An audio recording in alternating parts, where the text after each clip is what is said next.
Every once in a while, you run into somebody, I do anyway, that'll tell you, oh, all this talk, all this exaggeration about people on the left being so violent, that's not true.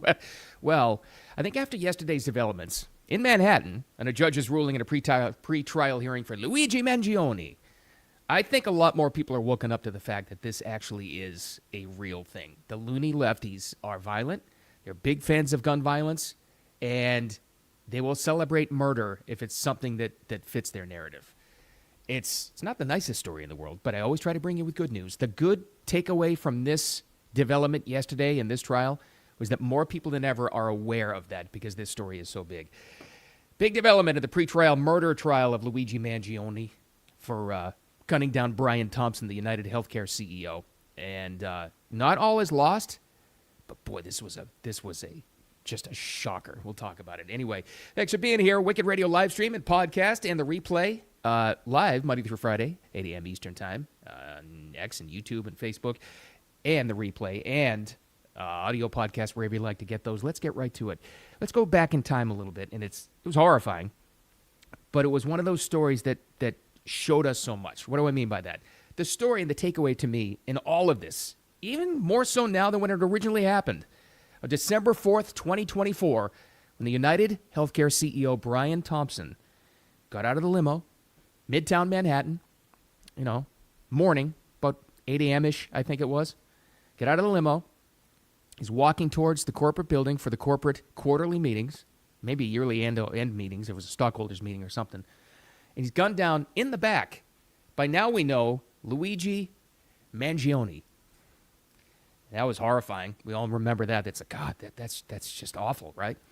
What was really revealing, and this is why I think this is such an important case, was the reaction to it. Most normal people were like, my God. So a corporate CEO assassinated, shot in the back on the way to meetings. Like, that can't happen. That's what most normal people said. That's the normal reaction, the one that you probably had. A big reaction from other people, the ghoulish hobgoblins like the kind you're about to hear from, who were outside of his pretrial hearing yesterday, celebrated it. Not only tried to justify it, celebrated it. That's right. And praised Luigi as a hero. Now, he's not even been found guilty yet, obviously. And he may not be. Chances are he will be. But a good, by my untrained eye, 90% of the evidence was thrown out yesterday. That's what happened. So that's what happened back in time. We get to the pretrial hearing. They have to figure out what's allowed in evidence and what's not, and what is and what isn't. You'd think it's a slam dunk, right? They found him. I mean, you might remember the news story back at the time. It was a big manhunt, and they caught him at a McDonald's, and they had the backpack, and they found that later, and they tied all the clues, and then they found I believe it was the journal where he admitted doing it, or all the plans. It's clear as day he did it. Not as clear as why he did it. And I'm going to preface all of this by telling you right now, before we get into what happened yesterday. This is exactly what we're talking about. You're not going to find anybody that despises our healthcare and health insurance system more than me. It doesn't mean I would want a United Healthcare CEO gunned down in cold blood, shot in the back. That's the difference of what we're talking about here. Most normal people, you, me, everybody else, have had some kind of beef, some kind of trouble with your insurance company. Can we admit this? It's awful. It's an awful industry. It's broken. It's bad. It costs too much, doesn't cover enough, and not enough good people are covered by it. Can we all agree on that part of it? If you're normal, if you're sane, and you're not a lunatic, you wouldn't want to see these people killed. Now, I say this in that just about a year ago now, I dealt with one of these health insurance companies. This actually happened to my family. Less than 12 hours before my daughter's spinal surgery, we got a call from we had flown to New York, oddly enough. We're there, getting ready. Hospital room booked, surgeon booked, a special team from Denver for a spinal team flying in there. Everything booked. Hotels booked, obviously, because you got to recover somewhere, right? Got a call less than 12 hours before surgery time that they're not going to cover the surgery. This actually happened to me. You can imagine how much I despise that insurance company. You can imagine how much, and you've probably gone through worse stories. This happened to me. I'm sure something like that has happened to you. I would be willing to bet that you've never wanted to murder the CEO of the company and leave his wife a widow and his kids fatherless. I'm be willing to bet. But you're not like most people. And like I said, the takeaway on this is there are lunatic creatures, subhuman creatures out there that celebrated this and made him out to be a hero. And it's happening right now. First of all, the details. So what happened yesterday? What was this development in the pre-trial hearing? What's allowed, what's not? I tried to sum it up. Honestly, the Fox report yesterday was the best way to go. So we'll take it in pieces. This is actually what happened with the Judge Carroll in Midtown Manhattan yesterday. Carroll says that search was illegal. He apparently, in his ruling, says that was not proper because there wasn't a search warrant at that time. So he has ruled that the items found in the backpack at the McDonald's will not be included in the trial. And those include the bullet magazine, a magazine full of bullets that Officer Wasser found, as well as a journal, a cell phone, a passport, a chip. So it's the bullet magazine, his cell phone, his passport, his wallet, and a computer chip will not be allowed into evidence.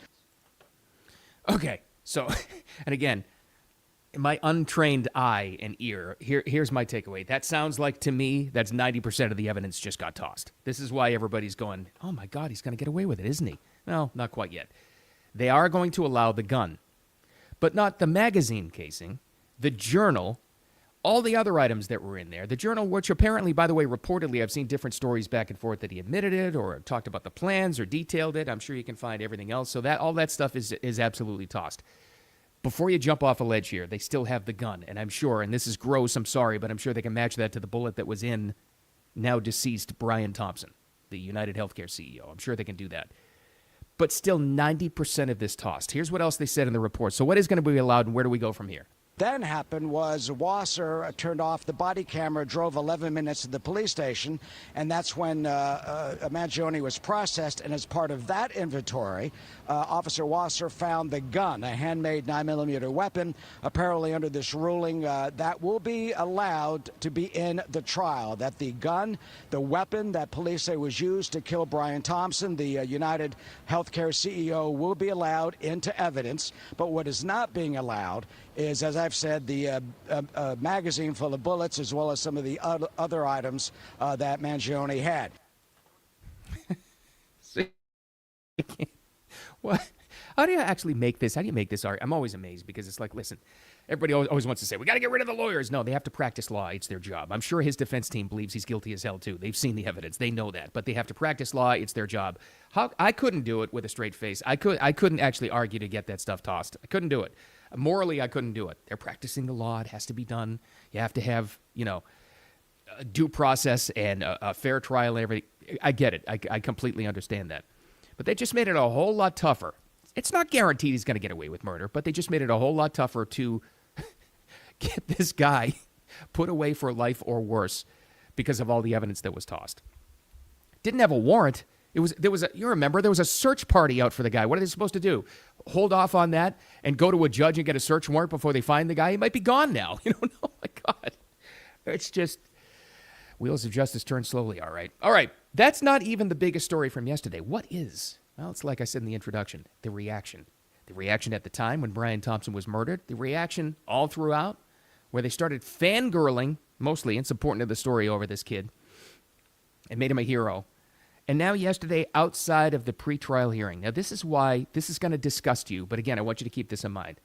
There's always a good takeaway. There's always a positive. There's always light in the darkness.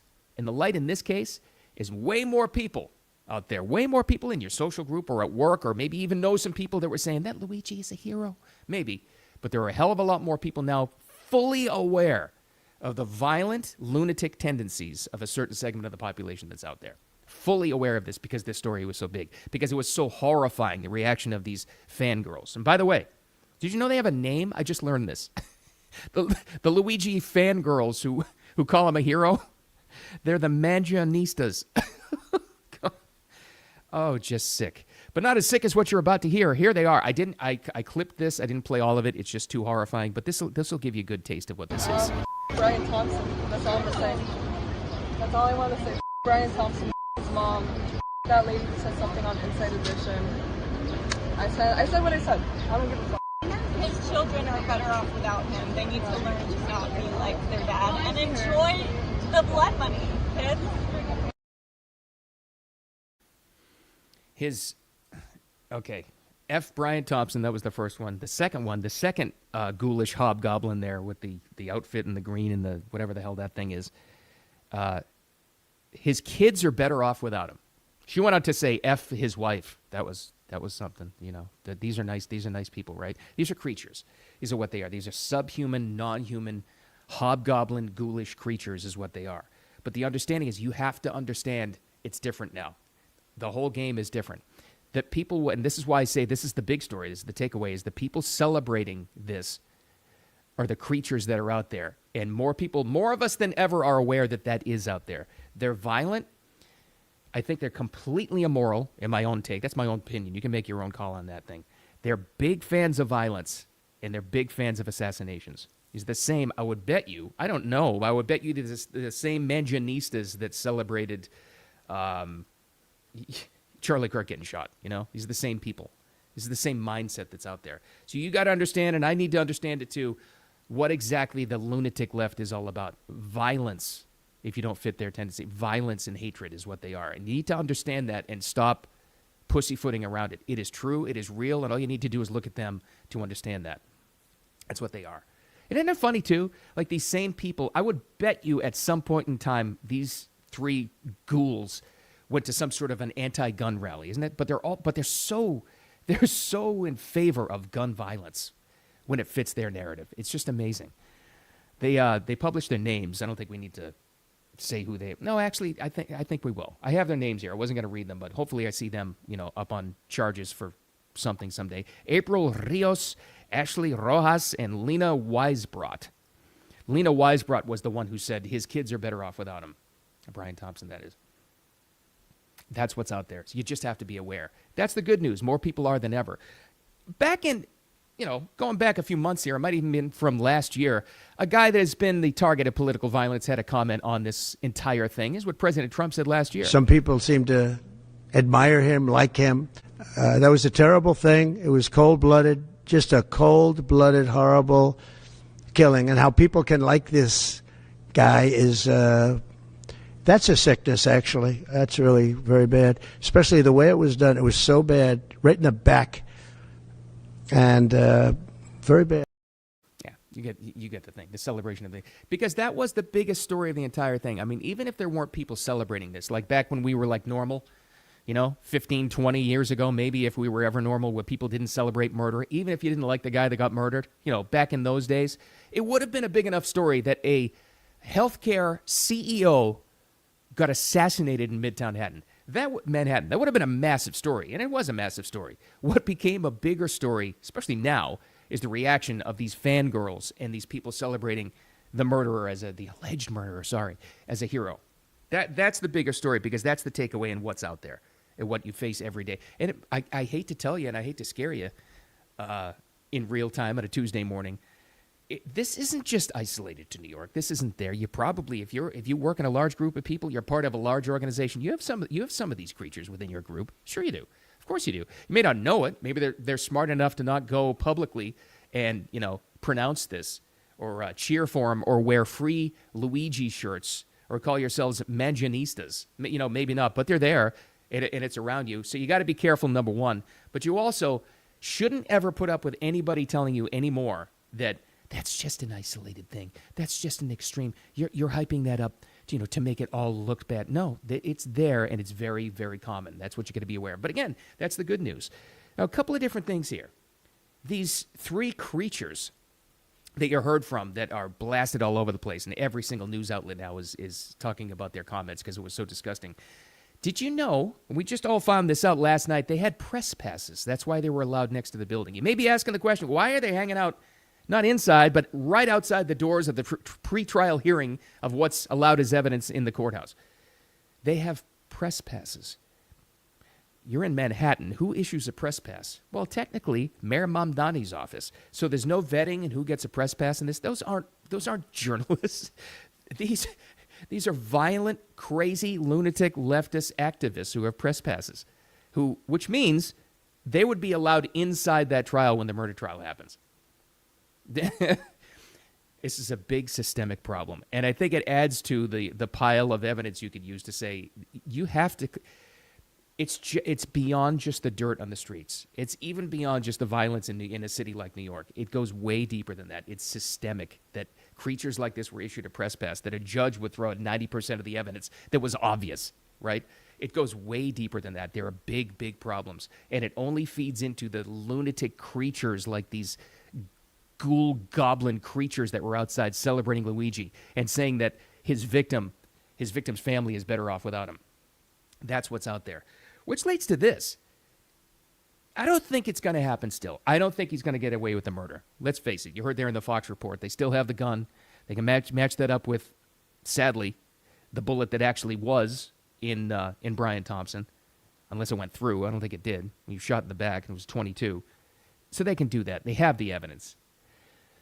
I don't think he's going to get away with murder. I really don't.